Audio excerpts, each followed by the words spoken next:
Hi, I'm Alex. I'm the devil's advocate. I talk about music, movies, TV, video games, whatever I want on this channel. And because it's whatever I want, today I'm doing something very, very special.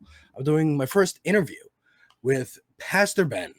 And Pastor Ben, tell a little bit about yourself and where you come from and what you do.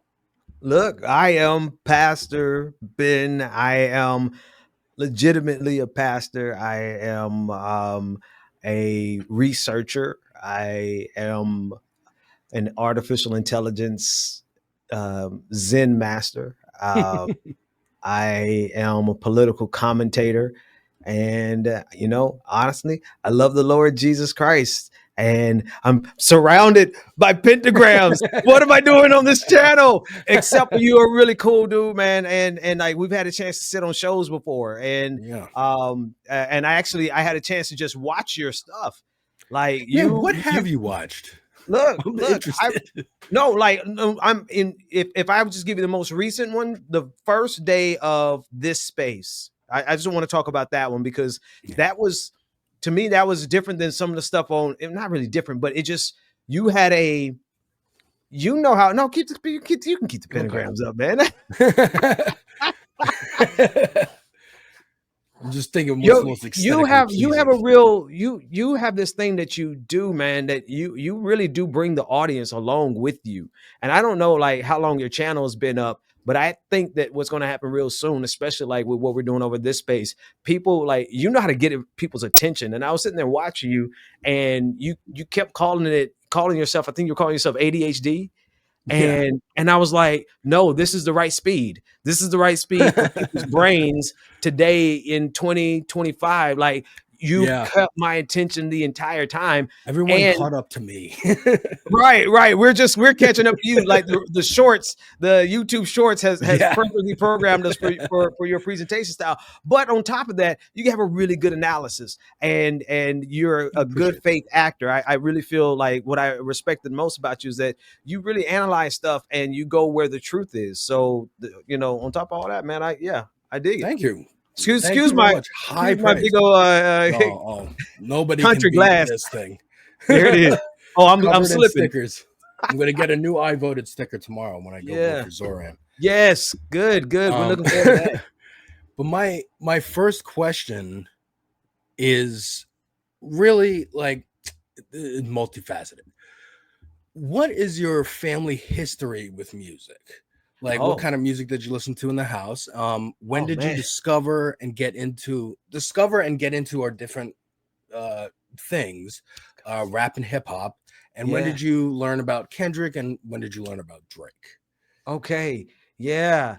No, my family history and music goes way back. My dad was a musician, a gospel musician, opera singer. My mother was a bit of an opera singer as well. Grew up in around surrounded by church music. Got really into Kirk Franklin when he came out. At the same time, I was listening to Tupac. At the same time, I was started to listen to Biggie. Same time, not the same time, but a little bit later, I picked up Nas. And then a little bit, it was funny. I didn't really like Jay-Z until I was a bit older, but then Hmm, like kind of like him now. You know what I mean? Like, I don't know. Maybe he was okay, an old man's music all along. Um, maybe I but I was never really a fan, but yeah, not like I kind of I liked him, um, as somewhat as a lyricist, but more in terms of like the persona and the aura that he was giving off and projecting. Like I kind of yeah, I felt I saw what he was going for. Um, but in terms of like getting into music, like when I was a kid, man, we had Christian rap. But we also had like yeah. this was the same time as Vanilla Ice was out, Hmm. MC Hammer, like that. If I'm gonna age myself, but I was really big on Motown Philly, Belle Biv DeVoe, Boys to Men, ABC, BBD. Right. That was my lane. Like if there was a place where I like knew every lyric and every chord, it was Motown Philly. Um, and so that was like the beginning of my musical. Like, and then the second part you said was, how did I get into music? How did you get into rap? Rap. and hip Oh hop. yeah. So now here's the thing. So you're saying like it was already in the house. It was well. That's why I said here's the thing. We couldn't play it out loud too much. My dad wasn't. We it was like but I was listening to Snoop. When they were when When they I was were home from school and they weren't there, my sisters would put on Snoop, and I would listen to Snoop and Dr. Dre, Bow Wow Wow, Yippee Yo, Yippee Yay. That's my Mhm. era. Yeah, And so I got into it through that. But then even NWA, a little bit before that, I remember riding with my cousins, going to family reunion, and they had the cassette tape of NWA. So I'm old, man. yeah. And then when did you find out about Kendrick? When did you first hear about Kendrick, and when did you first hear about Drake? And what'd you think of So I picked up on Drake right with his first major hit, "Baby You're My Everything, You're All I Ever Want, and We Can Do It Real Big, Bigger Than You." Never heard Oh that man, song in my uh, life. that was back. That was round. Let me tell you how long ago that was. That was near the Carter 3. If you remember the Carter 3 era. No, I was not a Wayne guy either. I listened to my very first Wayne album on my channel, the Carter 6. Oh That no, was the only the Carter the 6. I know, I heard. Uh, And if the you funny thing was, I came around to being like, I understand why he was popular now. He's funny. He can do real good punchlines. And I yes, get it now, guys. yes, I understand. And now every other reaction I've seen is like, oh my God, what the fuck is this? it was This is horrible. not the guy we No, remember. no, no. You got to go back and listen to the Carter 3 and then put yourself like, because that was around 2008. All right. I don't know, like I think there's like a good decade between us, so I'm a little bit older than you. But 2008, you should have been my high school time, right? Yeah. And so go back and listen to the Carter 3 and compare I it to the think I Carter was 6. thinking about doing that for my channel, and I Yeah, think this solidified it. I will do that. yeah, no, for sure. Because I thought the Carter 3 was just downright brilliant, man. Like bar for bar, lyric for lyric, just the production, everything. I just thought it was really, really, really fire back then, at least in 2008, but definitely compared to the Carter 6. It's like, Yeah.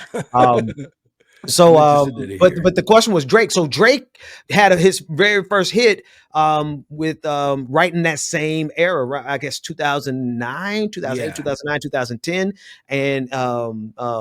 and that was a song. Shorty hold me down, let me have to give it up. You be right there if you could Still get it up, never something like have that. heard this song.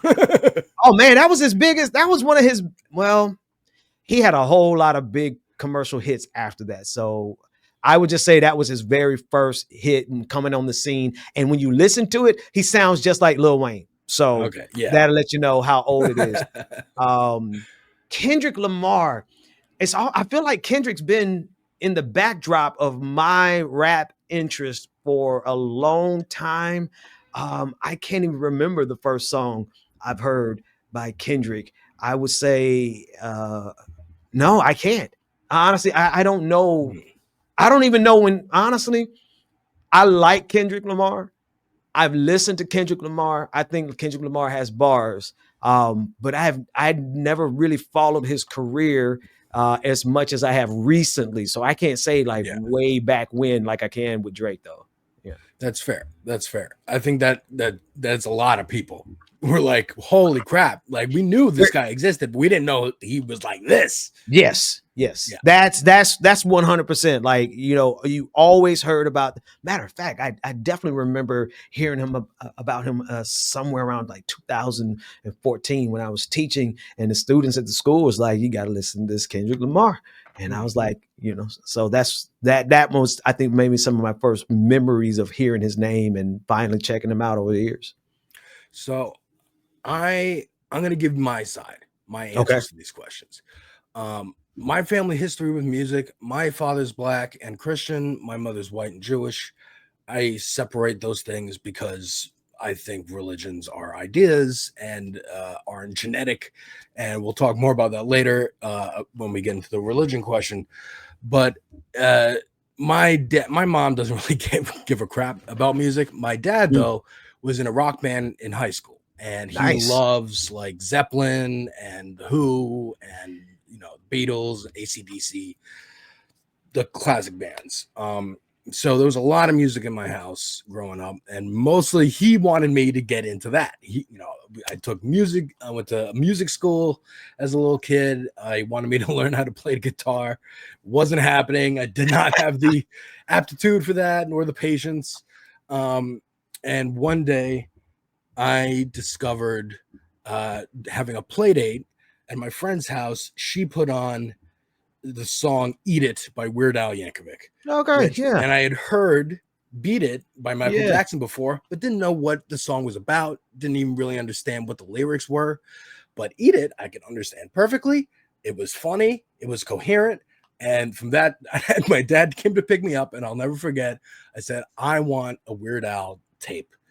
And it's the first music I ever asked for, and I could feel his disappointment. I'm like, wait you're a like the minute, parody guy. but he's actually brilliant. So he is. I would argue the best musician of all time, because I wouldn't go that far, but I think he's brilliant. No, I heard a lot of rap growing up, because it was the '90s, and it's just unavoidable at that time. The ones that you were talking about are, I think, a little bit before. I think you are a little older than me, because the first time I heard like Motown Philly was on Always Sunny in Philadelphia. oh wow. I heard that and I was like, oh, that sounds familiar, but I didn't know from where. 91, summer of 91, I was in Cleveland, Ohio with my cousins, and Motown Philly was hot, and we used to go out to the park, and it was everything that you would think of, man. The cars were clean, the girls were pretty, the barbecue was grilling, and the Motown Philly was playing in the background. You had to be there, man. Yeah. So I remember like Biggie and Tupac Yes, being like the big ones, and then the West Coast, East Coast stuff. I remember Jay-Z. I remember Puffy. I remember, Mace was there also. I like him, especially in retrospect. But you got out of there. I didn't really like it that much. Like I didn't really understand what they were saying. I grew up around mostly white people, and my dad does not like rap at all. He didn't even like the Fresh Prince when that show was on. What? Because he felt it was reinforcing negative black stereotypes that he grew up with. Also, does not say the N-word. I don't feel comfortable saying the N-word on camera, but because again, I still do agree that it is that word's only meaning really is to insult a whole race of people. But I do understand why people say it. It is fun to say and call your homies that. That's an aside. But when I was at my friend's house and he played Eminem for the first time, he's funny. I can understand all the lyrics. It's not about I have this much money, I have this many bitches, whatever. It's about I hate my mom. And I'm angry. And that's how I was feeling at the time. So I resonated with that. And he was the only, and through him, he always shows respect to the people he loves in the rap community. I would be adjacent to other rappers of the era. I also was going to parties and stuff. So like I do have an appreciation for the music. It's mostly just I like fun songs that are like party songs or dancing songs. Okay. By the time, so then when I hear about Kendrick the first time was on Saturday Night Live, actually. And I love Saturday Night Live. I'm a New Yorker. I feel like it's tradition for me to watch it every week, even when it's bad, just like to go through the bad seasons till it gets good again. But there was a long New Yorker, man. Yeah, I know. You committed. Dude, I was at a bar mitzvah once, actually, and Lorne Michaels was there. Oh, wow. So that's how New York. Wow. But I went through a long period where I would like change the channel during the musical guest because I just didn't care about modern music. I was an old man when I was in like late high school, early college. I did not care about new music at all. What about like Earth, Wind, and Fire? Were you ever into it? I mean, like the way I discovered new music was through movies and TV and Okay. or video games. And if Okay. I heard a song I liked, I'd go to Look it up. Kazaa or Yeah. LimeWire and I would get that song, Yeah. and not necessarily the album. But um, I'm watching SNL and I decide, you know what? I feel like I've been too out of touch with music. Let me just not mute it when the musical guest comes on. And one of these guests was Kendrick. And that was around the time that he did swimming pools. And I remember hearing swimming pools around and thinking it was like another party drink song, and then actually watching him and listening to the lyrics. First of all, understood the lyrics for the first time in a long time, because this is post mumble rap and like it's Yeah. just about partying and crunk and Lil Jon and auto tunes. And also the song's about alcoholism and how actually don't take another shot, Yeah. even though this voice is telling you to. And I thought that was really interesting. So I said, okay, I'm downloading that song. I'm going to forget about this guy and who he is, but I'm rooting for you. I hope you have a good career. Drake, the first time I heard about him was I'm hanging in a park, enjoying some medicinal medicine with some park people. And they're like, yo, you got to listen to this dude, this new rapper. And I'm like, I don't really care about rap. It's not going to be, but they're like, trust me. His name's Drake. He's from Canada. I'm like, first of all, I'm not even into rap that much, but you say it's from Canada. I know there's a level of street cred. I remember 50 Cent versus Ja Rule. Yeah. Like, Yeah. automatically, Canada, you should not be taken into consideration. He better be something special. And they played his stuff. And like you said, it sounded like Lil Wayne at the time, who I also kind of wrote off as just another auto-tune, mumble rappy kind of guy. So I just didn't see anything special about it. And then learning later that he was on Degrassi and was actually a child star. So I'm like, oh, he's Justin Timberlake. All right, he exists in that space, and that's okay, and whatever. It was as he went along, and the more whenever I would hear about him was never really good. It was the Hotline Bling song that then SNL did with Trump when he hosted. It was the Millie Bobby Brown weirdness. It was that album cover, whatever it is, with him with the braids and like the grill. And I'm like, dude, you're doing like blackface, but you're like me, you're half black. Like, what the fuck? Why? So I just say all that to say, like, I was never fucking with Drake. And when I heard about this beef, I was just like, go Kendrick. And because again, I didn't really even care. I was just like, it's trending on Twitter. Go Kendrick. Don't like Drake. And then it wasn't until a little later in the year that I dove in. But I wanted to just do a little detour there and say, like, I do have pretty good character assessment abilities. Not always perfect. I did think Tulsi and Yang were like Bernie acolytes, but so I'm not 100%, but like Kanye, I knew from jump was a narcissist. Drake, I knew from jump was just whatever lane you were going for, you should have stuck to it. And this, like, I'm hard actually, I'm a gangster actually, was phony from the jump. And then your history with TYT, Chank, I remember seeing them on Al Jazeera in like 2012. I think, right? He had a show on, they put TYT on Al Jazeera. Best I can recall. Just thinking that Chank and Anna were the kinds of people who like to bully, but are just like, oh, if we do it against these people, then we'll seem righteous. But that's their personalities. Yeah. That's all the stuff I wanted to get out. So question 2 is, when did you first start noticing Drake's weirdness?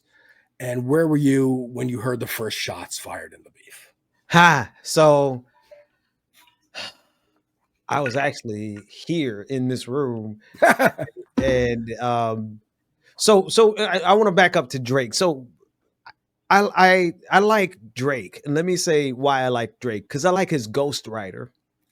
Mhm. I think he has a wonderful, because I didn't know for sure that he had a ghostwriter. But I was listening to what was it, Champagne Poppy, that album, Okay. and 7 a.m. on the Bridal Path is a cut, uh, deep cut. I think it's like 13. And when I listened to that song probably maybe 1,000 times, man, in a row, um, because the lyrics were fire, and then it was like higher level. He was transmitting some higher level stuff in his lyrics. I never cared for Drake as like a person. Right. I never really got into, it wasn't like me and Pac. Like with Pac, I wanted to know everything about him. And then Biggie, when I wanted to know everything about him and learn as many of his songs as I could back. I was like really into them as people. But Mhm. Drake was kind of like a novelty. I did like his first song. Again, baby, you're my everything. Yeah. That song, that was a banger. And I was single. I wasn't, I was in the club back then, and it was a banger in the club, and the girls loved it. It was great. I dropped off the music scene altogether. I would say between 2010 and 2000. Honestly, to the Champagne Poppy album. I dropped out for a long time because I got real heavy into politics. I got married. I started raising kids and start doing different Sure. careers professionally. And so I was really just listening to the old stuff, right? I was still Mhm. listening to the Carter 3, and Carter 5 had already come out, but I Right. didn't progress with them, right? I skipped Carter 4, 5, and then just picked back up with 6. So there's a big gap. So I missed most of Drake's career. Right. Didn't really care, right? He was just Um, existing. He was he just was another existing, he celebrity was doing that his you knew thing, of. and he was like bubble gum, right? Right. And I did not really care about him as a lyricist until that particular album that I keep mentioning, and then come to find out that it was a ghostwriter. So Mhm. his ghostwriter, I'm like, I think his Shout out ghostwriter to might be one of the best lyricists in the country, him. but not Drake. No. Oh, in terms of the beef, it was silly to me. My first reaction was, why? What are we doing here? Because Kendrick isn't What that did you guy. what did you hear first? I I'm trying to Was think, it what was like it? that? What was the first shot though? You got to Like jot. that. Say it again. That was Future and Metro's album Like That, Oh, okay. I'm trying to. which was a response to First Person Shooter, which was on Drake's For All the Dogs album with J. Cole, which that's when J. Cole said, like, we're bigger than the Super Bowl. It's the big three, shouting out Kendrick. And Kendrick has implied since that they asked him to be on that song, and he was like, no. And then they still kind of tried to include him anyway. I guess Cole did. And then Kendrick took her personal. It was See, like that. you've got some nuances of the beef that I'm not up on This all is those all in nuances. retrospect. Right, right. Like, So I'm I don't learning have about all those nuances, but so let me tell you how it came into my it. orbit, Right. and then Yeah. when I really tuned in, it came into my orbit just kind of on the periphery as strange. My some kids that we have a co-op. We homeschool our kids, and so when we go to the community co-op, there were kids there that were talking about this beef, and I'm like, that don't make sense to me, right? It just didn't make sense because Yeah. again, Drake was always bubblegum. Kendrick Lamar wasn't like hard, but he has so much respect in the streets Right. that I was like, this not gonna end well for Drake. And so by the time I picked up on it, obviously was two things: the lawsuit, which I think that you got to help me with the timeline. The lawsuit came right before the Super Bowl, and the Super Bowl was he was trying to stop the man from using that song with A minor, and then Yeah. that song, that track, right? Yeah. They Not Like Us. That No, track was when I tuned in. I said, "Oh, wow, no, he just buried Drake for yeah. no." And for me, it was like, for no That was reason. like a triple homicide burying of that man, and even put the album cover with the pedophile markers Yeah. on the album. So that's when I really tuned in. So all the backstory I didn't really get, except where I saw, the young folks were really talking about it. Right. And I liked Drake at a distance. And I liked Drake. I really liked him because of that album, and particularly that cut.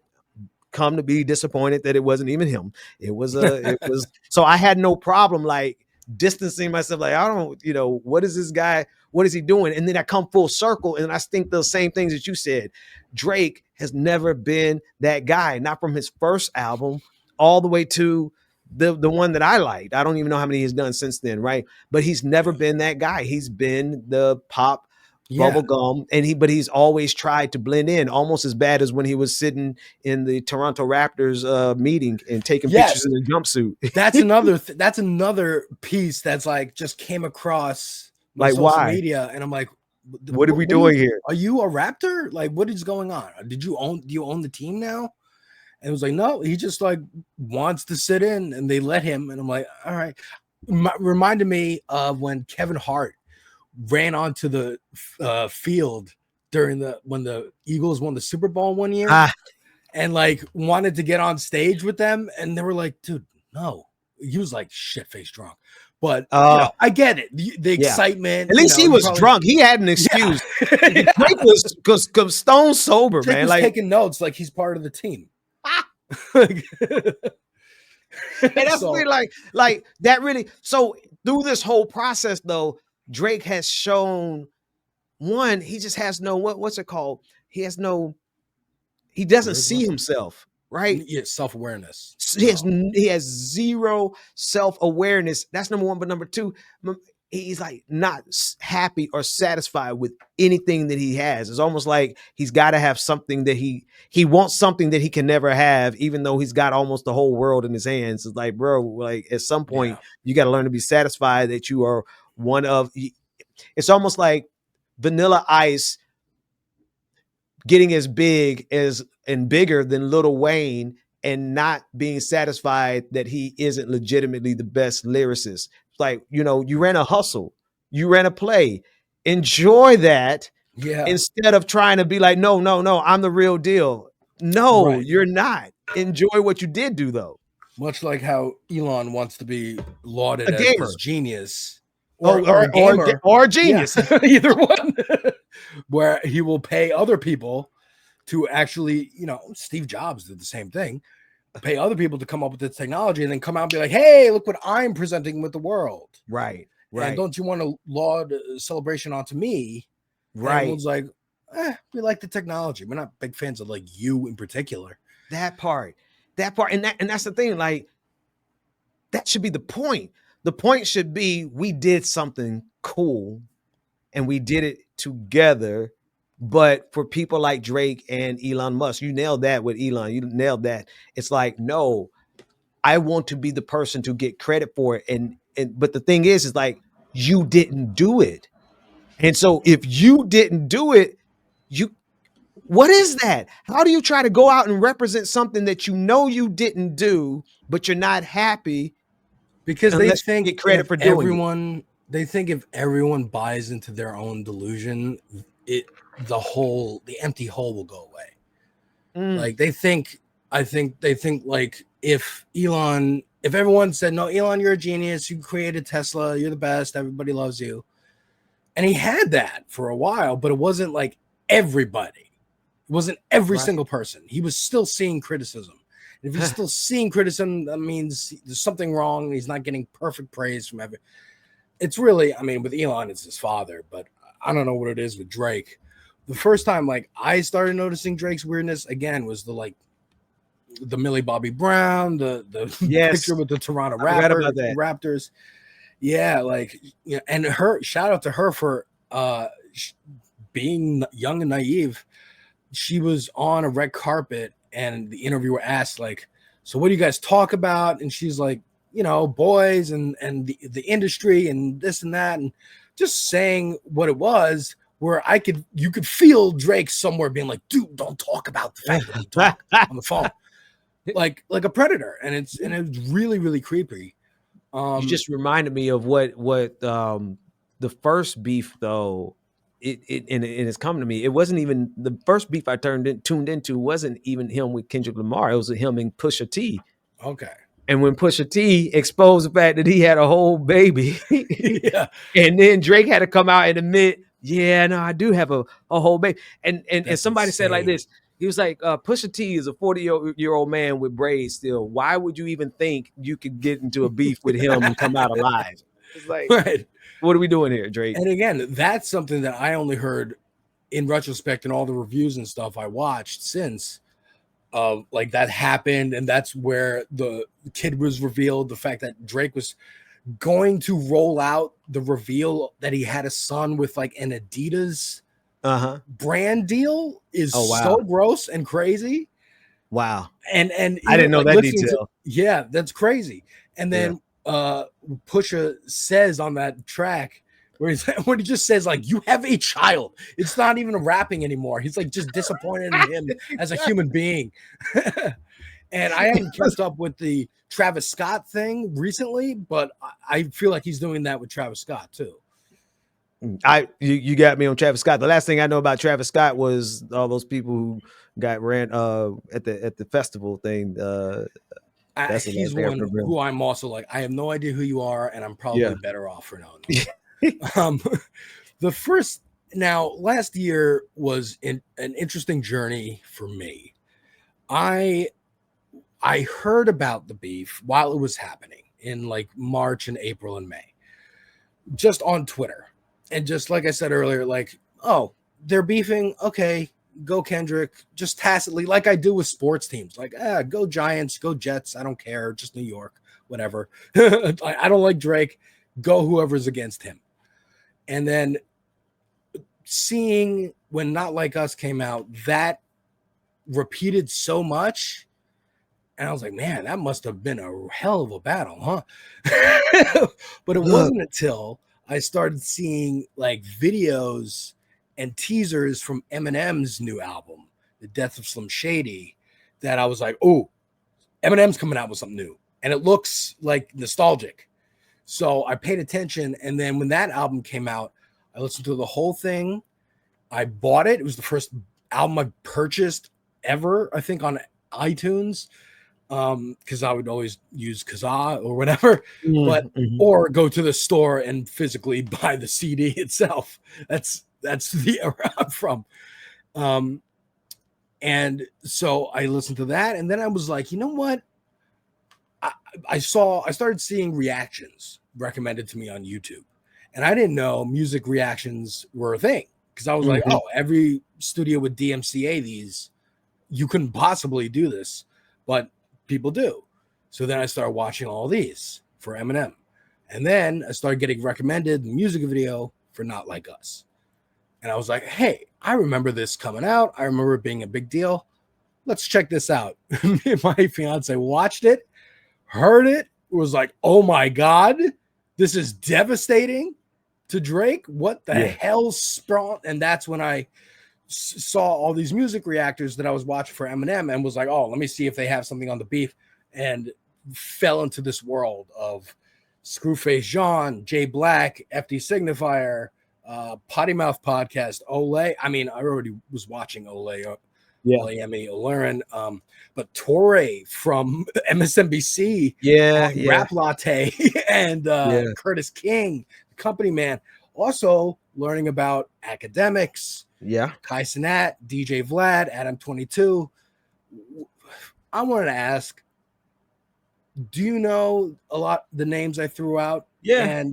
What, if you know akademiks, what was Chirac? Because I don't even know what that it was. Because that's apparently what put him on the map. I'm not you good. Okay, so two things with akademiks. So when you brought up akademiks, the incident with Migos, when I don't know if you remember that, where Migos is Offset, which is Cardi B's husband. You're right. But I'm very out of touch with when it comes to music. Look, no, we both are. So I'm just recalling. There's two incidents that I even care to even talk about akademiks. I think akademiks is a fool. Is a mess. I think he's a detriment to black culture, for sure. And this is why he almost got ran up on by Migos in that viral meme that you see. I remember when it happened though, and it's been a meme for like I don't know how many, like 5 years now, where he's just sitting there, oh, wait a minute. I think I know what you're talking about with Chirac. Hang on. Because Um, I've heard, again, I've only learned about academics through all these reactors and just watching over and over again reactions to every diss track and GNX, and just like hearing, oh no, academics is this like streamer guy who's apparently been a big authority in the rap community for years because of some like web series documentary thing he did called Chirac, which I've heard, again, only talked about negatively, that it was basically like basically him following crime in yeah, Chicago, yeah. and like Okay. making reality stars out of like rappers, but like they're really just criminals who rap, who think this will like get them cred, Yeah, there's a viral I clip. guess. And I hate that I don't know this brother's name, but this is how out of touch I am. But I'm only mentioning this because academics. There's a brother who was like, who just sits back in his chair and says, "I think you a bitch." Excuse my language, to academics' face. And he said that specifically because of what went down with Chirac, where he was making, these videos, um, uh, basically about the crime scene. If you just want to Yeah, boil it down, the crime scene of Chicago, which, like you said, some of them happened to be rappers, and it was during the whole drill music right. era. But the thing is that he was really popularizing some scenes and scenarios and situations that some people got killed. Yeah, And I'm not saying they got killed because of him, but here he was making money off of it on YouTube. And this one brother, again, I can see his face, right? But I don't know his name and don't know his music, but it's a super that's all viral right. clip, because he called him out on that straight to his face. And again, two times now where academics just has to clam up, because what is he going to do? He wasn't going to step to Migos like that, Right. right? But he had to shut down. Then his other brother called him out about drill music and Chirac, and all the money that he was making off of that. And he said, you thought it was like a money making thing. You thought it was a game, but he had friends that died, right? And so for somebody to come in who's not even from the area to make money off of. I mean, that's like we see this all the time in politics. Like that's colonization. Yeah. Like that's exploitation. Like you're coming out and making money off of the suffering that's happening there. And so he got called out for it. There was a third thing with oh man, um, academics got exposed for like basically, and I'm being careful with these words because I don't want Yeah. he's type of dude try to come after you. Not, and I'm talking about like try to sue you. He another Drake, Yeah, but for sure.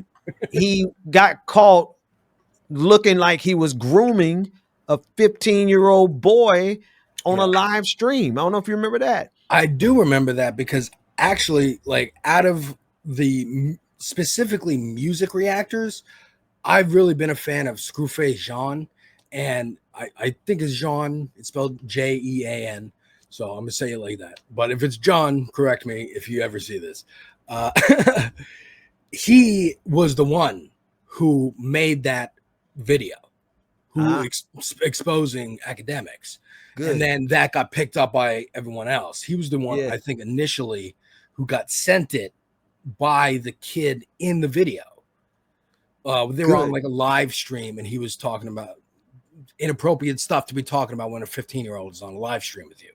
Right, And then right. Screwface actually made a couple diss tracks because he's a rapper too, towards him, calling him Akadiddy, which I think is a perfect, a perfect name for him. Flawless victory there, Yeah, because that was a so you got across the board in any industry, you're going to have predators, whether they're out to get you for your money or they're out to exploit you sexually, right? They're out to get whatever the point is that they're there to take. And at the end of the day, we're seeing all of them have something in common. None of them are satisfied with anything, right? Akademiks has been in the game for a long time, right? Yeah. I don't know if he blew all his money. I don't know why, but he's been in the game and been successful long enough to be established enough to not be out here acting as ignorant as he acts and Yeah. does the stupid things that he does. And then, to crown it all off, like to top it all off with looking like he's grooming somebody on the internet, right? In real time. Like, what are we doing? What is happening? Like, you about to kick me into pastor gear here, like, right? What is it that we are lacking?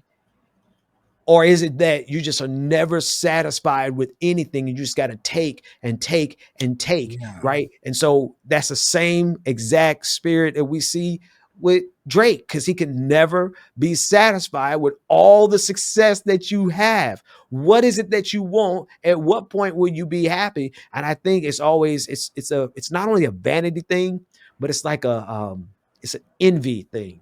It's like they have to be the most desired, the most successful. They have to be the most to get whatever they want. It's a malfunction in their character, if you ask me. Yeah, I think so too. And that's a good segue into what I think the main thing I wanted to bring up is this dichotomy between the kind of toxic masculinity that people like akademiks, Drake, I don't know about DJ Vlad or Adam 22 very much, but they seem to propagate that whatever podcast, the one that has like 16 girls on it, and then there's like a cast of like 3 dudes. Fresh and Fit does that to, like, this predatory versus protector, because then you have Kendrick, Consciously, you, FT Signifier, Foreign Man, Foreign Land, Vanguard Boys, Hassan, Matt Bender, Cedar, talking about, like, they're exemplifying like real masculinity. Like, I have children, I protect them from freaks like you. I try to well, hang on, I need you to restate that. Wait, I need you to say that differently on air, because they're gonna think you're saying that to me. No, I'm saying, like, y'all, you, in addition to like Vanguard, Hassan, Matt Bender, Consciously, Foreign Man, are good examples of masculinity, of using strength to protect the weak, like Superman. Like, this is just basic in humanity. The Bible stuff, from times of ancients. So I think and this will lead me into my third question topic, that my first Kendrick album listening to it was GNX. And again, I watched all the reactions to that. Screwface, shout out again, had a good point when he said that lyrics like in Whacked Out Murals, you better off having one woman, everything tricky right now. And in the song Hey Now, say now, let me pop my shit, water down my wrist, I'm around my bitch, despite using the word bitch, is kind of like almost Kendrick trying to make having one woman or being monogamous cool. And I think he is doing a lot with this album and this tour that I went to go see at MetLife Stadium. It was awesome. Of trying to like reinforce this. There's a new direction of hip hop. There's a new direction of rap, but also masculinity. Yeah. And there's a new kind of gangster. Like, it's not just about robbing people, defenseless people, and like your own community, and being hard because you have a body on you, like fucking what is it, Juice, or the old ways. The old ways are done. He even had that song, Watch the Party Die, where he's it was like a post-mortem of the beef. It was before GNX came out. And I just want to hear your thoughts. And if you've heard, I wanted one more thing. YG, do you know that rapper? He's the guy who made the Fuck Donald Trump song. Yes. Okay. Right. Yeah, you narrow it down. Got it. He, featuring Nipsey Hussle, R.I.P. but he came out with a song recently called 2004. And Okay. in that song, it's great. I think you should listen to it. In that song, he talks about how he was SA'd when he Mm. was a teenager, and how it was an older woman, and all his boys thought it was cool, and like just like the whole everything you'd think of when a man is telling their story, but he's doing it in a rap, and he's doing it very vulnerable, and still has, still projecting strength and like gangsta, but also showing that he's hurt and it has changed, affected the way he's lived. And it's not cool. It's not cool to be 13, 14 and like banging some 20-year-old. So there's no real question here, but what do you think Yeah, of that? no, you said it, you said it all, man. Like that's why we really here. Like this, so you know, as much as you want to unedit the first half, because I don't know, I don't. Like I said, I dropped off the scene for 10 years or more. If you ask me about music before 2008, I got you. If you ask me about music in between 2008 and 2017, I got no idea. Yeah, I have no me idea, too. I mean, right? like But like I said, I went back after listening to Death of Slim Shady and was like, you know what? I am gonna dive into all these people that he keeps shouting out. I listened to Illmatic for the first time. I listened to oh, Wu Tang yes, Clan 36 yes, Chambers for the first time and yeah, couldn't get it out. yeah. um, But to your Tupac, like Biggie, like, and because I've heard them before, but I really listened to them this that's my time and I era. understood. That's Wu Tang, Illmatic. And that was one. That was an album that I didn't care if they found out I was listening to. I was cranking that. My mom got in the car with me, and I would crank it up. I was like, it didn't matter. Nas was my dude. So that's my era. That's where I came up. But to your point, the last thing that you said, I think, is the most important thing right now. Right? Um, they there is a shift in our understanding of manhood. But watch this. It's not that we didn't understand, it's what has been allowed to be represented from black men. Yes, Very very true. little. There's a very narrow black male manhood that was allowed to be demonstrated on the national stage. They killed everyone else before that that had the same type of manhood that we're bringing back. And what did they replace it with? They replaced it with the worst of hip hop. It was a gradual move. It was a gradual descent from the origins of hip hop, right? Yeah. It was a Yes. gradual descent from the revolutionary voices that were in hip hop, all the way down to mumble rap and drill music. And now we're seeing what I believe Kendrick represents to the best of his ability, right? Because we really pause and think about it, all of us Yeah. still have problems in terms of patriarchy, terms of even how we address our women and how we address them publicly, right? I remember he called heat about referring to his woman as a B word, right? But in the bigger scheme of things, you're like, well, listen past that and listen to how he's supporting her, listen to how he's representing her, listen to how he's representing himself with her Yeah. and representing himself with his family, right? There was a whole gap, there was a whole period where none of that was even remotely represented. In like, name one rapper in that time period where I was gone and missing that actually represented what Kendrick Lamar represents now. Yeah. um It and was instead, all I'm big pimpin', PIMP, just yeah. like Yeah, right. It was the worst. It was the worst representation, and that's what paid the biggest checks. And there's a really good video. I don't know where it's on YouTube, but it was really talking about the shift where hip hop went down the dark side. yeah, And it was a strategic decision, and it was made by the record labels because they absolutely knew that they could cash in on it. And so we've been living in that orbit and that cycle. I appreciate what you said about the rapper, the one that was rapping about being SA'd, right? yeah, It YG. YG, it has to. be a shift in our own brotherhood conversations. Like, if we don't give men, especially black men, the space to be something other than what television and the internet and record labels and albums want and the club wants, if we don't Yeah. ever give them the space to be a human being, then we get what we got. We're Yeah. here. We're not here out of circumstance or no, that's not the right word. Let me say it again. We're not here out of coincidence. The place that we are in was designed and it was predicted and projected by the music itself. Yeah. Right? It's a cause and effect. You listen to the lyrics, what are you going to do? You're going to act out the lyrics. You're Yeah. going to live the lyrics. You're going to become the lyrics. And then what happens? You become the lyrics and you go out and you have to escalate and do something more because now you want an album. And so you got to go a little bit further than the very thing that created you. And then it becomes bigger and bigger and bigger and bigger to the point now we got kids.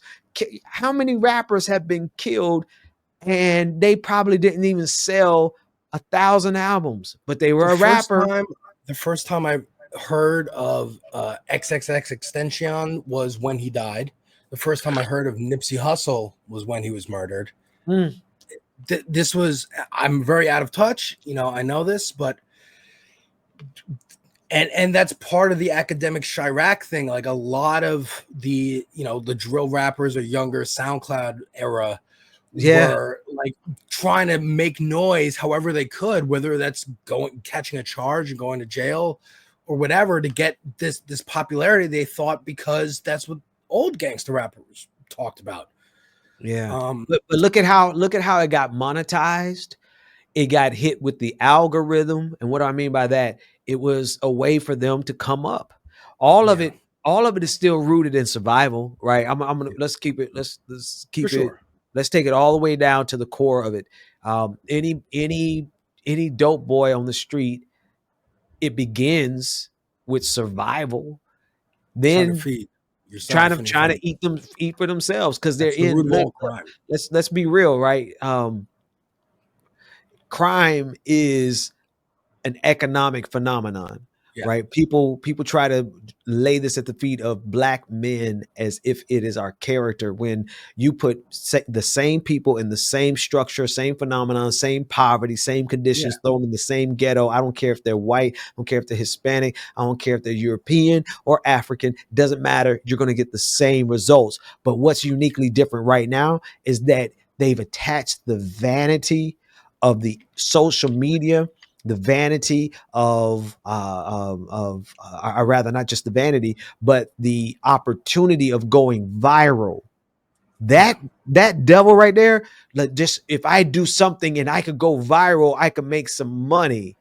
That combination right there has gotten a lot of rappers killed. Huge confluence of social media, technology, sign of the times, just desensitization in Yeah, general in our society. So many school shootings and wars and social media videos on the internet, and just you're desensitized to this kind of violence. So you're like, oh, I'll go out and do this because I can get more clicks. And also reminds me of, like, I think that video, I don't know which video you saw, but the one I saw was FD Signifier, and I believe he was wearing this shirt in it. And my wife was like, you look good in that shirt, and got it for me. It was about how, like, Diddy, I think it was a Diddy video that was hmm. explaining how like him working with Biggie and promoting, like being like, yo, your stuff is really good, but it's scaring the hoes effectively.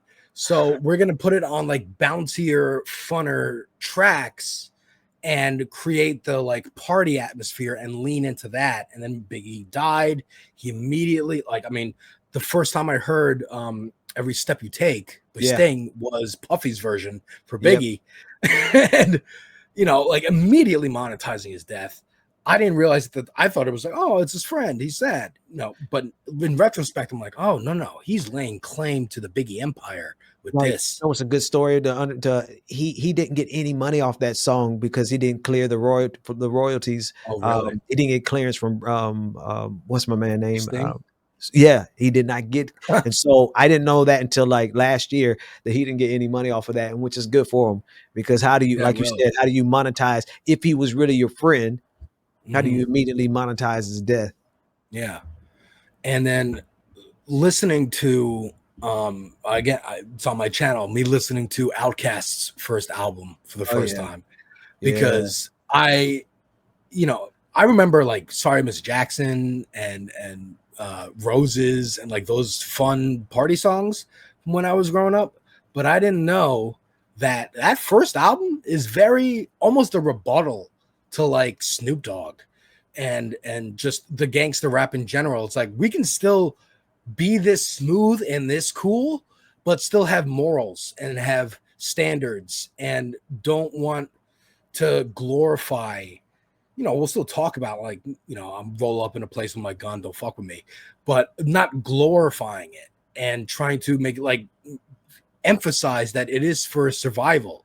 It yeah, is for protection. And we, yeah, sure, we're like having sex with lots of women, but we're not trying to degrade them at the yeah, same time. And yeah, then hearing one of my new favorites is this guy Grip, who I've heard from the Death of Slim Shady album and dove into his music and really connected with it. He's also from Atlanta, and he has a line on his first album, on I think the first song, saying like, we used to keep Outkast in the tape deck because we didn't know where we're fitting to lay next. It was uh, nice to not hear a guy brag and boast while we're working for a pity ass paycheck. uh, And I'm like, that I get it now. I get it. I understand where that comes from. And Grip is carrying on in that tradition, emphasizing like the last song on that first album, Porch. It's called Portraits, and talk about Sandra Bland and Freddie Gray and yeah. how it's a cycle and it keeps going and trying to break out of it and how hard it is because you're emphasized by your community to keep it going. And just, I can't talk enough about Grip. Look, you got to think about it through this lens, right? Um, Hip hop and lyricists. Let me get really specific. Lyricists who can communicate rhythmically is the highest form of communication, if you ask me. Yes. It is Our history literally. is told in song mostly. Say again. Our history, oral history or oral storytelling is our oldest tradition. And one of the easiest ways to get people to remember a story is to sing it. So our Yeah. history is literally a song. Yeah. No, okay. So no, now you're telling me a whole lot. I'm okay. I'm learning a whole lot about you because that oral history part is critical and that's key. And I imagine you get that from both sides of your family, which a lot of people we lose that. Yeah. So there's a couple key things that have been taken away from the Black community. It is the weaponization of the lyricist who's able to transmit a message with a rhythm that locks in. And when that rhythm locks into a person's brain, one, they never forget, but then two, they ruminate on it over and over again. They repeat the bar over and over and over again. Now you got a choice. What is the message being carried by that bar? Right. Is it a message that subverts the empire? Or is it a message that subverts the Black community? And then you ask yourself the question, which one are they going to let get played all over this country every Yeah. single day of the week? You think they're going to let the lyrics of a genius who has put into rhythm the keys of our liberation be broadcast on every radio station Right. over the last 20 years? No, they're going to put in some mumble rap. Right. But I think Tupac being one of the best at kind of trying to thread that needle. Yeah, of for being like, sure. I'm gonna make some shit that like is gonna be played in the clubs because I'm the fucking hottest thing right now, and because I recognize that influence and that platform that I have, I'm gonna put some shit in here that I know they don't want to hear, but it's gonna be in there, and that's what I bumped up as a kid. Like I didn't understand, and I was just like, I don't know, this is grown up stuff. I like Biggie because he's talking about Super Nintendo, Sega Genesis. That Ah, resonated with me. Super Also, Nintendo, he's the Sega East Coast. Genesis. When I was Yeah, broke, man, I couldn't. Yeah. I heard that and I was like, okay, I understand this guy. I like him. And also East Coast, we were encouraged. And I remember asking my friend, I'm like, dude, we're 9. Is anybody gonna roll up on us because we're listening to Tupac or Ah, Dre? Like, what are you talking about? We can like both sides. But I think it is critical that the kind of masculinity that you're talking about is protective. yes. It's using strength to protect marginalized communities, to show solidarity with marginalized communities. Again, I don't know if you've heard the Death of Slim Shady album, but No, on I there haven't. I have to go listen. I recommend it.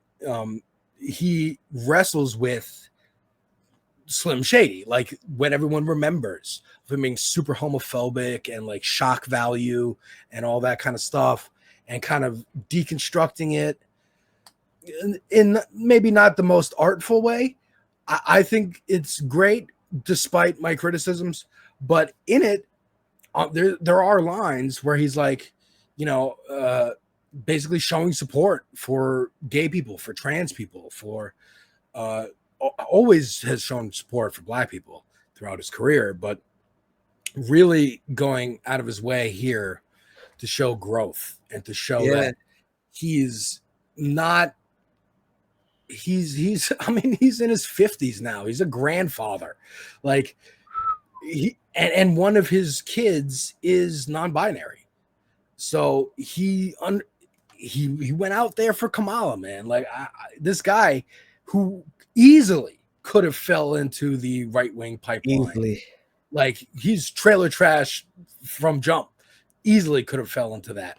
But because of I think one, his passion was rap, but you know that doesn't stop a lot of people. Tom McDonald, some of these other MAGA rappers out now, Yeah. uh, doesn't stop you. But I think his like the money helped for sure. Like he doesn't have to worry about scraping for money, so there's no economic anxiety for him to Yeah. have to go down any weird rabbit holes. People he surrounded himself with, mixed bag, but you know, I think I don't think he's going to be out there at No Kings protests, but I think I wouldn't be surprised if he was. Like there was that BET cipher where he drew a line in the sand and said like, if you're with Trump, you're over there. You're not like don't Yeah. be my fan anymore. Then he came out with an album, Kamikaze, where he mentions like maybe I went too far, basically saying like I shouldn't blame the individual person for voting for him. I'm more mad at him because and that's him trying to reach out and be like, hey man, you can have made a mistake so long as you recognize that you made a mistake. Yeah. And I want to speak to you still because I don't want you to write me off and then be like, oh well, I guess I gotta go with Trump because my favorite rapper doesn't like me anymore. I'm listening to the whole kind of overarching conversation we're having, um, and I don't know. Are you going to do any editing? A little, A little probably bit. just at the beginning at the end. Yeah. Oh, okay. Okay. So then I'll ask. I have a question I want to ask you off camera. Then, and I'll Okay. I'll wait till we're off. But it sounds like you have a deep appreciation for the masculine role for protection. Uh, the masculine role for uplift of women, um, and the use of force and power to accomplish both of those ends. Yeah. And I'll say like this, I got that as a result of of the community and my family, like my family unit, we had a lot of joy. Mhm. And then when you start seeing things that are a threat to that joy, then you realize, okay, I kind of gotta knuckle up a little bit, because if I want to keep that joy, I might have to fight. Yeah. Um, that's a whole different type of beast than the type of masculinity that comes from whatever else people are going through, that leads to the violence that we see, and the kind of hubris, and the kind of down, attacking of our women, and et cetera, et cetera, et cetera. Like everything that you see that hip hop was and what it became. Let me rephrase that: not what it was in the origins, but certainly what it became. Um, I think that there's a generation of young men and older men like myself who lived through that entire transition, and we are raising our own families now. And in raising our own families, we realize, if I want to protect my family's joy, I might have to use some force. I Yeah. might have to get out of the comfort zone of being just, the friendly dad, and cutting on, you know, I got guns too. Mhm. Not for gunplay talk, but for the reality of, you're not going to mess with my family. Yeah. See, let me go to a whole different field, a whole different genre, not even music. I'm gonna go to entertainment and Yeah. television. Take us. Um, and not even black people so much. Walking Dead. Mhm. I don't know how deep you are into that. I used to watch it religiously until about after the Negan stuff. I've Yeah. read the entire comic book series. Okay. So you know this scene from the show where Rick, when those marauders and those guys were trying to basically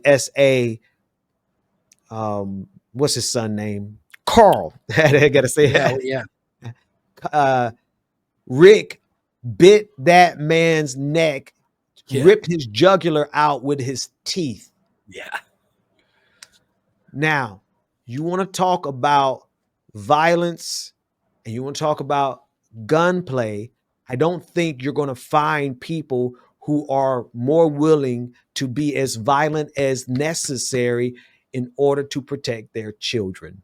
yeah, This other type of violence that they have out here is commercialized foolishness. yeah, Commercialized foolishness. Sure, there's violence that comes through survival.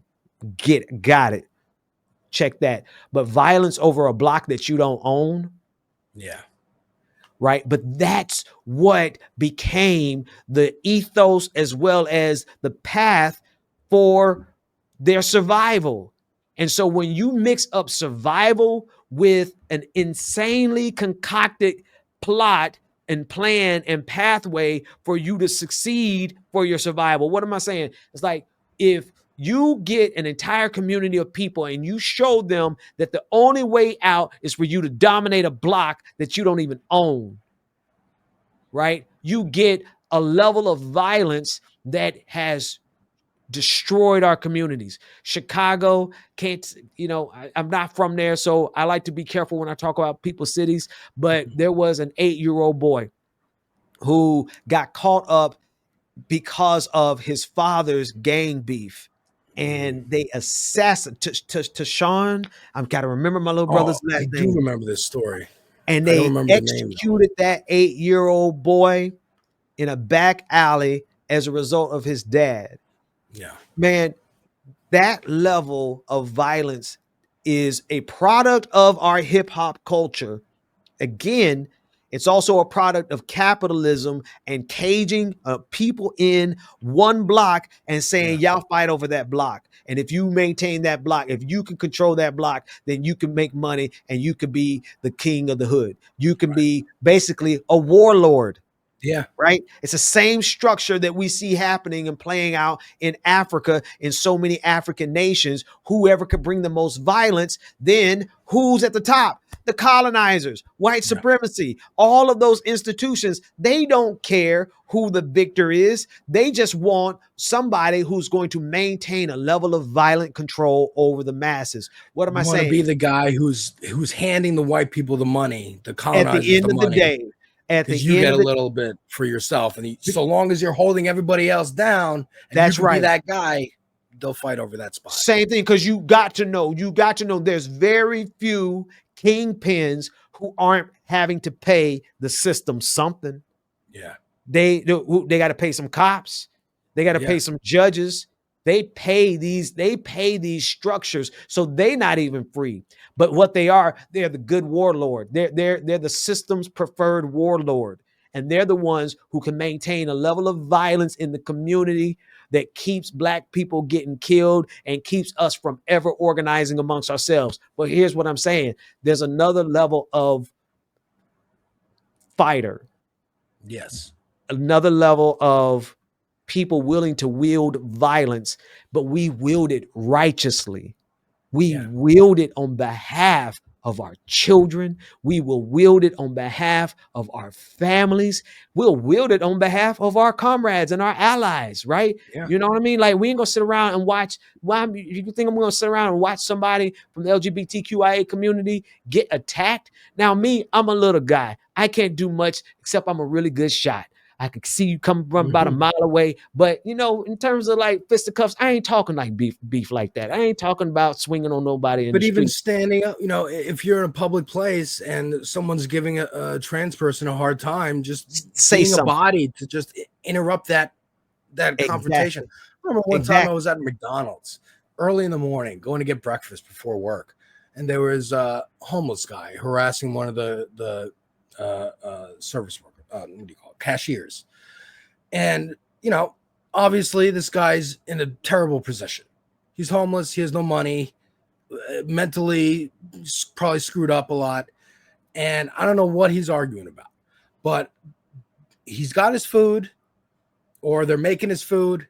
And these service workers are tired. It's like 6 a.m. All I had to do was just like, hey man, I know these these McDonald's workers never get your order right. I know. They're making a new one. Just calm them down, Right. sympathize with them, even though I don't agree. I'm trying to get my Right. food and get out of there. I just don't want to be here when a brawl breaks out and I got to wait to give a cop a statement. So it's in my self-interest too, is to stop Right. this. I see the escalation happening. I do Right. what I And you can to de-escalate. diffuse, went about my day. You have to listen, man. Like, we live, and this is why I enjoyed our conversation with Dieter, right? Yeah. Because I think on the left we have to stop rejecting the idea of violence, and power, and gun ownership. And be honest with you, Yeah. like, gun ownership.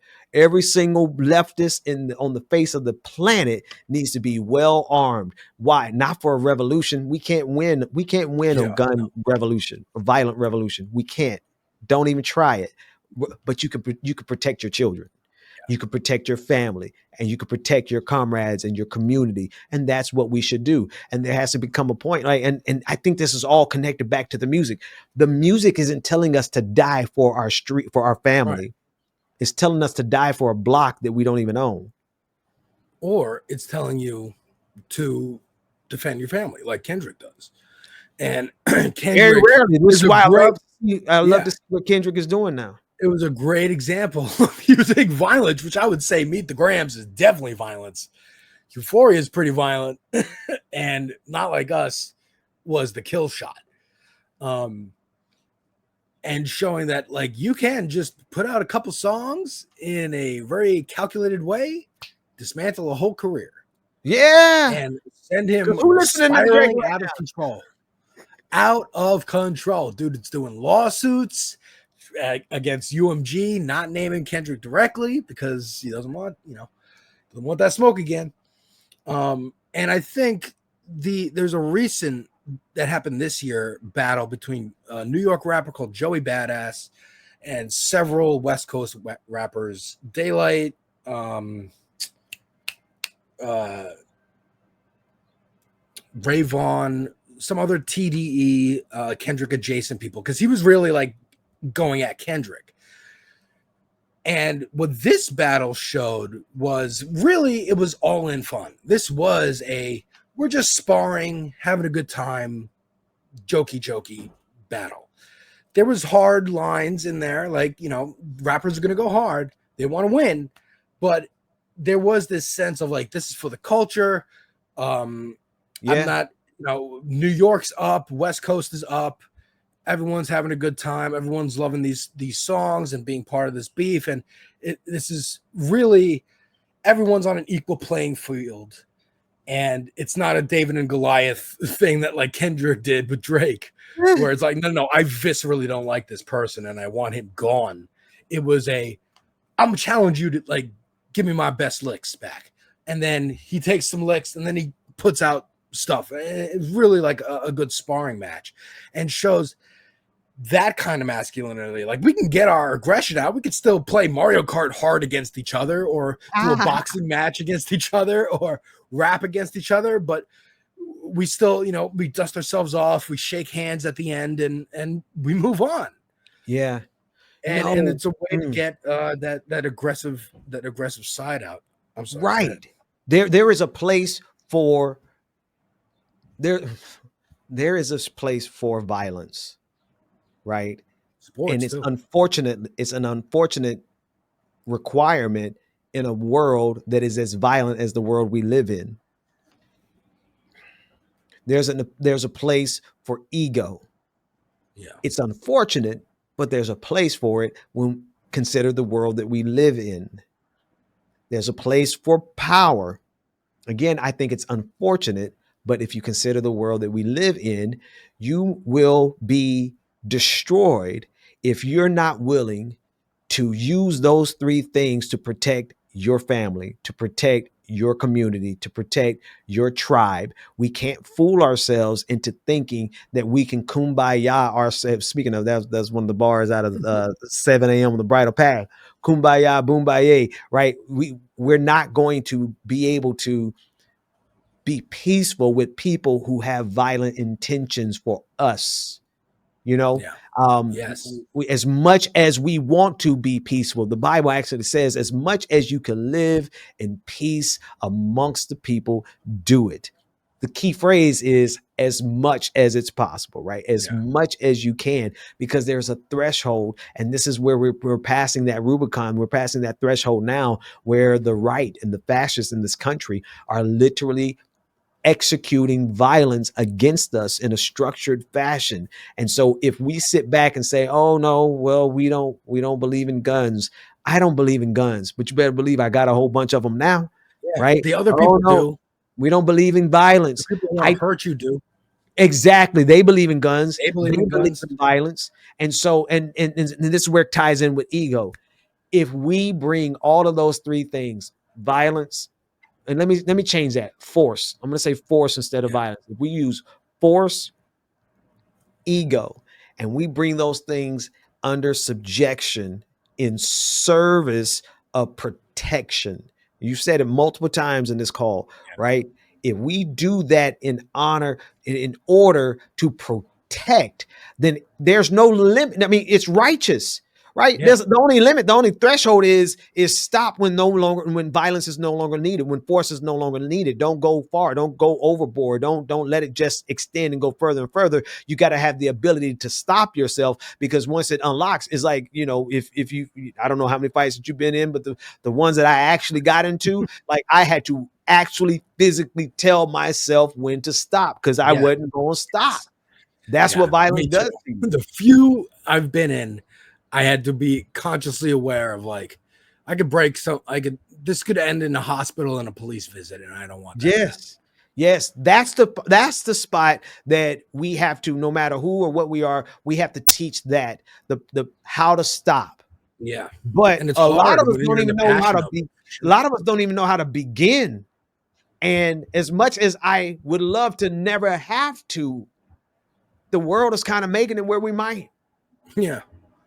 I think that's a good segue into my last quadrant. Before I bring that up, though, I want to say the so I started wearing do rags because I'm feeling more in touch with my roots. I actually reached out to my aunt, who was kind of our unofficial family biographer, and found out that like we have a long history of jazz musicians. One great grandfather worked with Dizzy Gillespie at one point.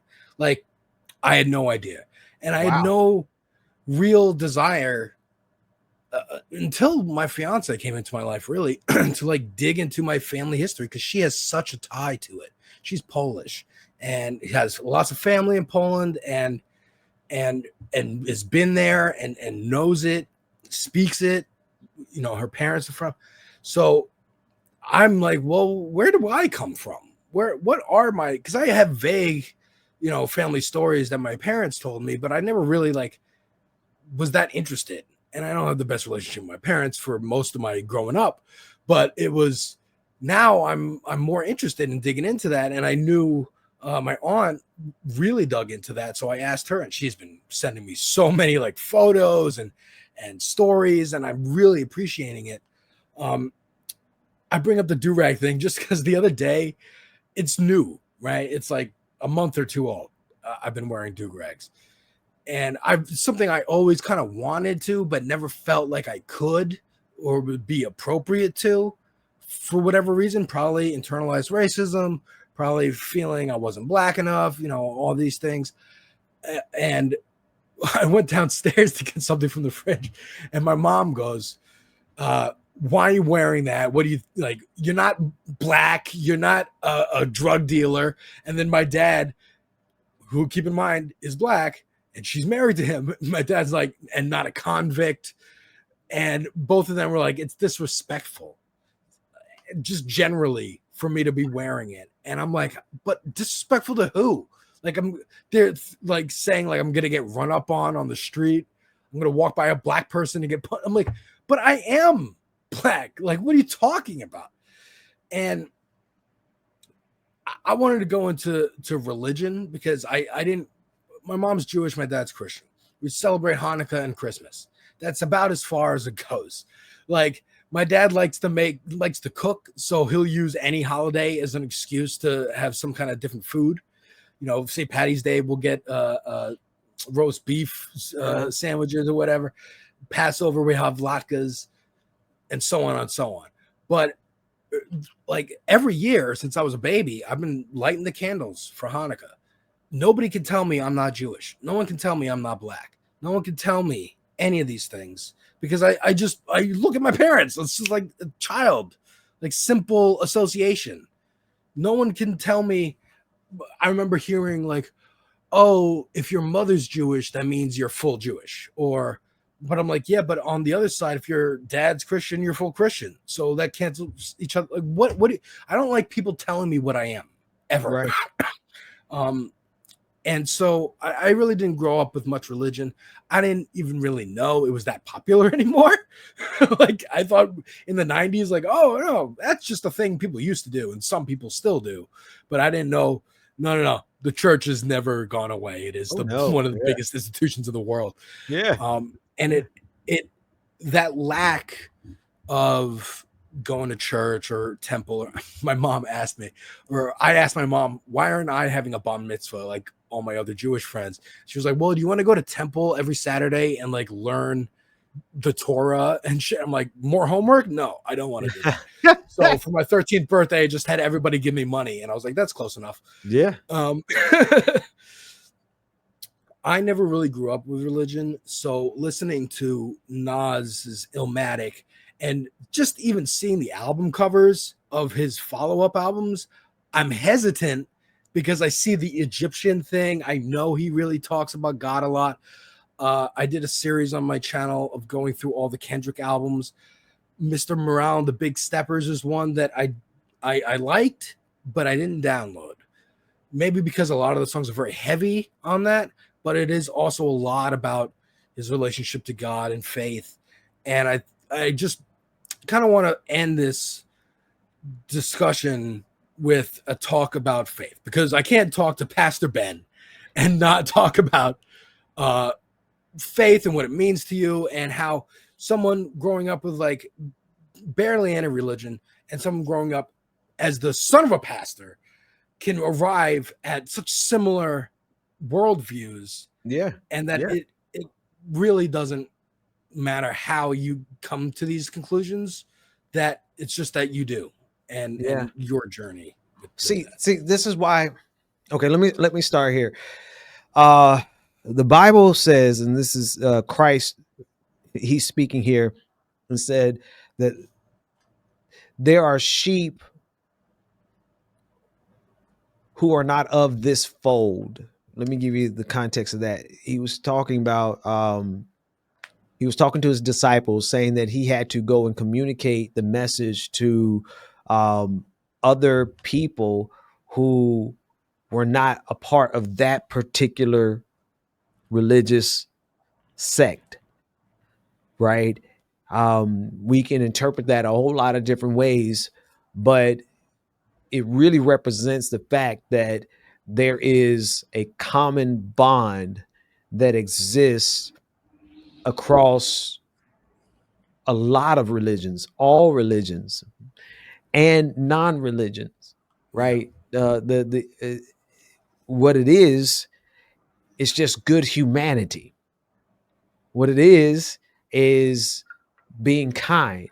What it is looking out for people who have less power than you, right? And that's who I believe Jesus was talking to. He was like, listen, I have this Jewish thing that I'm doing with you all, right? But out here on this other side of Galilee, or wherever, the Judea, or out wherever, how I don't know how far he as a child he traveled to Egypt, so maybe he traveled to Egypt as an adult. I don't know how far outside of the fold he went, but he certainly made it clear that there are people who are not a part of the Jewish faith at the time that he communicates with these same messages. yeah. And I think it has always been the fact.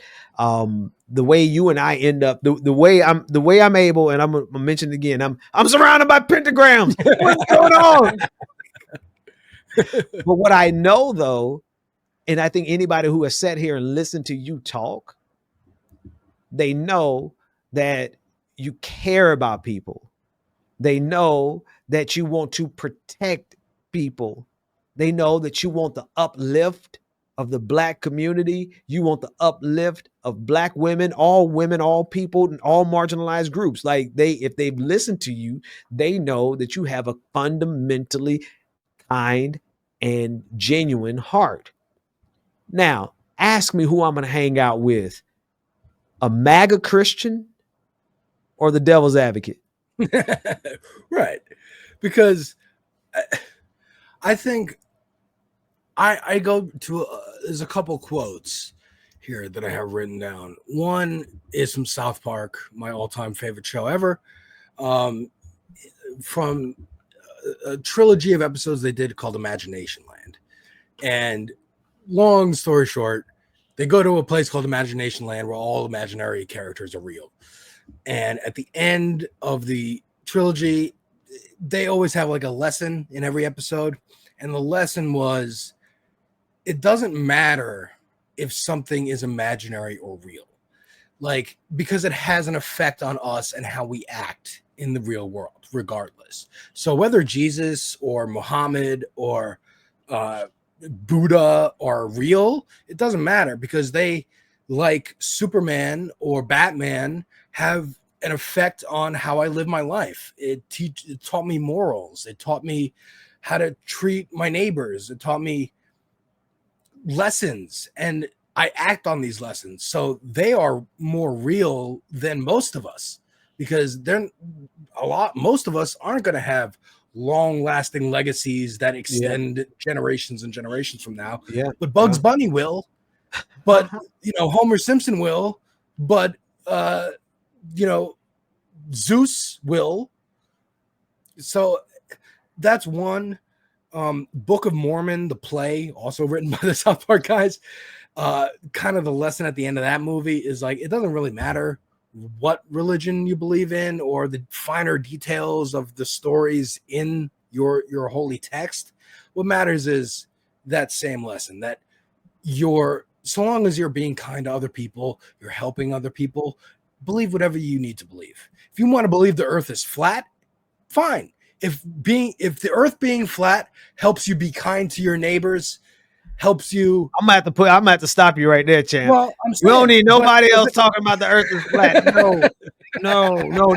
There are some ideas that are destructive. if they're Right? like the earth is flat and we need to preserve it, therefore we need to vote for Bernie and AOC to conserve the environment because the earth, See, I don't even a care. little leaven ruins the entire bread. I think it escapes me. No, man. Let me show you where I'm with you and where I defer. Sure. Starting with the flat earther thing, I know you're just kind of tongue in cheek, but Yeah. I'm like, no, because the conspiracy theorist contingency in every community, but especially the Black community, it's like, man, we should have put that thing down years ago. There's a lot of people dead right now because they wouldn't believe the pandemic was real because they used to listen to somebody who talked about the earth being flat. You know what I mean? Like, so those type of ideas have like real. I know you're being tongue in cheek, but I'm just using this as an opportunity to say it because I've been wanting to say it for a long time. You know, thank you for the chance.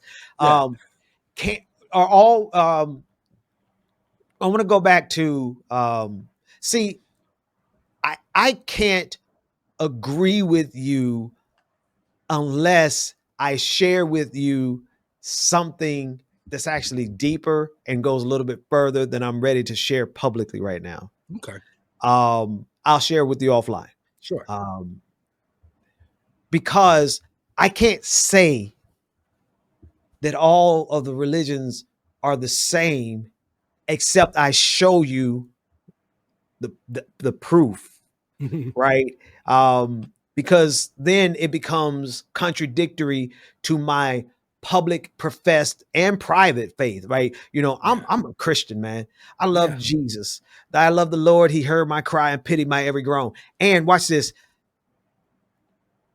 The way I can agree with you, this is a paradox. I want you to sit on this and chew on this, man. The reason I can agree with what you said is because the Lord has introduced me to some underlying realities that reflect a universal God, a universal structure, not a man in a white robe and a white beard and sitting in judgment and no, right? And so as Christ over the last couple of years, like the way I got this information, the way I got this knowledge was like through deep meditation and prayer, and the Lord just like really showing me some things. But you know what Jesus has revealed to me is that Jesus has to be bigger than earth, which means Jesus and religion and everything that we have down here is too confining, too constraining, too limiting. We have taken this universal God and then we've reduced it down to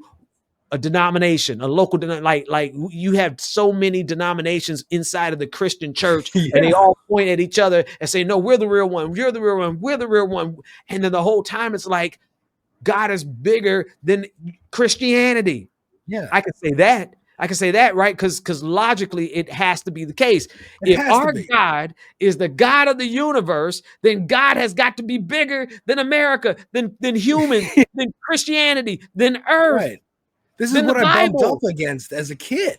It was like learning about the universe and how vast it is, how small we are, how small the planet is, the solar system, the galaxy, even in the grand scheme of the universe. And then be like, well, God created the universe and kind of only cares about this one planet. Right. I'm like, well, why? Well, there's got to be aliens because it's statistically improbable that we're the only life in the universe. Period. So he's got to be God of all life. So he's got to be God of every creature that exists. And then follow that logic, right? So if then God is the God of the universe, wherever there's life or however, doesn't matter, right? Past or present.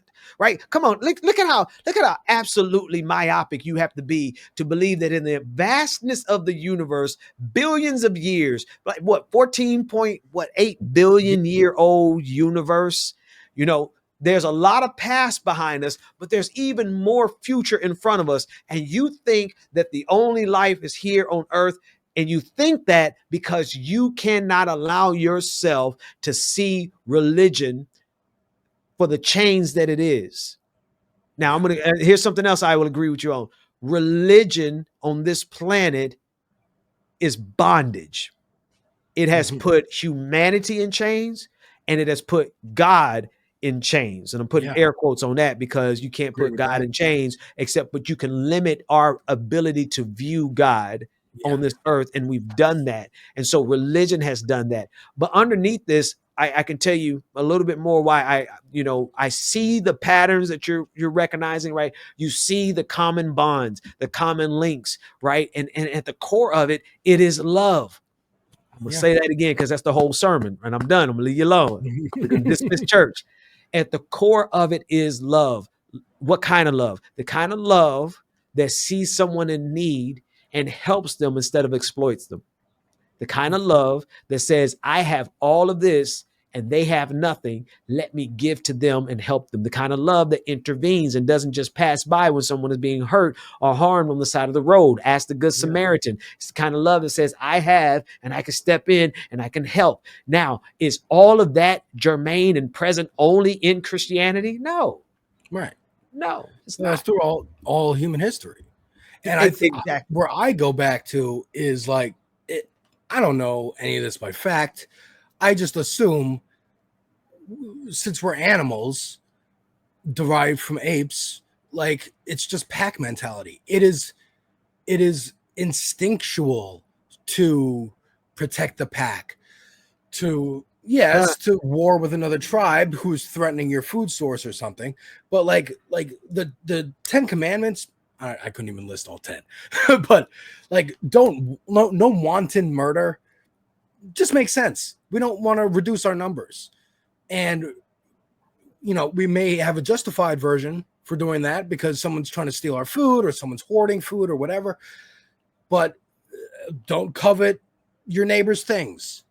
It says, I think it's wife, the actual yeah, commandment, but it's like, yeah. they saw it as property. So it's like, don't steal from each other, work together. It's a communal basis for all religions to keep everyone kind of on the same page. It is a system of control, and I understand that, but I also understand what it does for people in believing in something greater, and whether that something greater is simply the proliferation of your tribe, or it's getting to heaven, or whatever it is. It still contributes to the common good, which is your tribe, your community, and It's a helping each other. it's a system of optimization. It Yes. optimizes, right? It gives you a basic construct for you to be able to engage in community and not have that community self-destruct. Right.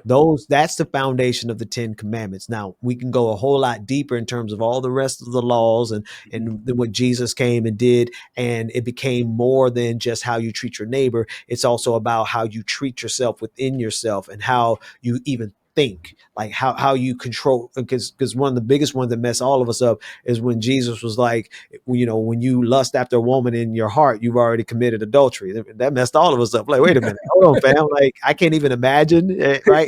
So it goes from communal and how do you engage in a community, 10 commandments, to how do you engage within yourself with Christ, right? And so, but it is a system of control, but without some measure of control. What are these controls? Best operating procedures. Yes. The For best the species. operating for a species. For Yeah. it actually, literally, if you look at the structure underneath, it's for anything. But that's got to come a little bit Yeah. later, right? Yeah. That's the stuff I'm I'm not excited ready. to learn more. Look, yeah. Stay tuned. If y'all watching, stay tuned for more because that's what's to come. It's a structure of optimization, and it shows you how we should relate to each other. And if we can relate to each other in this fashion, then we can have optimize communal growth, and not only optimize communal growth, but intercommunal growth, right? Where the tribes weren't able to get this right before, and we are barely able to get right today, Yeah. you know, thousands and thousands of years ago, they were violent against the other tribes, Yeah. right? They always saw the other tribes as a threat. It was always us versus them, right? And so then you have new laws that come in and say, hey, treat the stranger as your own, treat the foreigner as your own. And I think Why? that comes into when you, well, I sorry to interrupt, but No, by all means. when the one tribe who tries outreach, who tries, hey, maybe we don't have to just war over this food. What if we shared it and worked together? Then they become a bigger unified tribe and are more powerful and successful as a species going forward. Thereby, maybe we should make some new laws about reaching out and working together. Exactly. It's a model. It is a model of optimized growth. How do you grow without destroying yourself? How do you grow as an individual? How do you grow as a community? How do you grow as a tribe? How do you grow as a connection of tribes? And here's the man. There's so many things that because you've said a lot in this conversation. You're talking about the oral traditions, and then you're talking about the history that you were getting from your aunt, and then the necessity of preserving those. Right. This is what white supremacy does not allow. White supremacy does not allow the preservation of other cultures. It has to erase those other cultures. Why? Because they're still operating on the us versus them, my tribe versus your tribe. It's just that they're a much bigger tribe, not numerically, but in terms of power on this planet. Right? They're a unified tribe of white supremacy that we're literally, we're seeing it play out in the news. We're seeing it play out in the wars. We see it played out with the absurdity of the attack on Iran. Right? We see it played out with Zionism. We see it played out with just here with MAGA. We make America great again. And so long as we have that type of tribe mentality that does not connect with other tribes while maintaining your culture. Nobody's saying white culture has to be erased, but they peddle that fear to each other to work themselves up into enough violence. That's my camera. Enough violence to be enough anger to be able to carry out violence against another tribe when our species are supposed to work together. Yeah. White supremacy looks like it's fucking with your camera. Let me grab a battery while you set up. You keep talking. I can hear you. All right. I think this is all a great conversation. I really loved the ending about talking about love, because that's really what it is. And so many men don't even want to talk about love. Like, we still think it's pussy to talk about love. Yeah. I was watching like 90 Day Fiance or something with my girl, and talking about like how dumb men are. Like, if we get a phone call with our girl and she says I love you, we got to whisper I love you back so the boys don't hear and laugh at us, because like, what, it's gay to love your woman? How backwards is that? And then we have legit people out there like Andrew Tate and whatever saying, yes, it actually is gay to love a woman. What? Like, how does that? It's just systems of control.